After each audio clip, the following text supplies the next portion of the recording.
अस्सलामुअलैकुम नाज़रीन, ताज़ 92 न्यूज़ के साथ मैं हूं नाइला भट्टी। चलते हैं आज की अहम खबर की तरफ। चीफ ऑफिसर जिला कौंसल कराची अयाज हमीदुल्लाह बलोच ने कहा है कि जिला कौंसल कराची की तामीर और तरक्की सबसे अहमियत की हामिल है। इस हवाले से हमारे इरादे हमेशा से बुलंद मुकाम पर हैं। हालात चाहे किस तरह के भी हों, हम उनका सामना करते हैं। इन ख्यालात का इजहार उन्होंने dairy and cattle farms association of Pakistan के मरकजी सदर शाकिर उमर गुज्जर से उनको दरपेश मसाइल और इलाकाई सूरत हाल पर तफसीली तबादला ख्याल करते हुए किया। इस मौका पर डायरेक्टर एडमन हाजी शरीफ शेख, डायरेक्टर प्रॉपर्टी सुहेल यार खान, CSI मोहम्मद आमिर राठौर और दीगर भी मौजूद थे। शाकिर उमर गुज्जर ने जहां मसाइल से आगाह किया, वहीं अपने मुकम्मल ताउन की यकीन दहानी कराई। उनका कहना था कि जिला कौंसिल की हदूद में अक्सरियती देही आबादी है।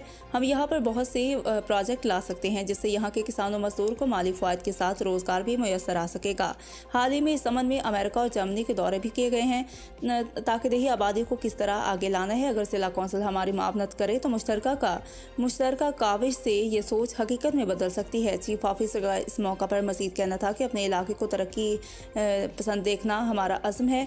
आपकी तजावीज़ अच्छी है, जल्द इस हवाले से मुशावरत का सिलसिला शुरू करते हैं ताकि तरक्की के नए दौर का आगाज़ हो। आपके मसाइल को जल्द हल करेंगे जो हमारी शनाख्त है। काम के हवाले से मुश्तरका हिकमत अमली से आगे साथ चलेंगे जिस हर सिम से मुस्बत मिसाली तब्दीलियाँ आया होंगी।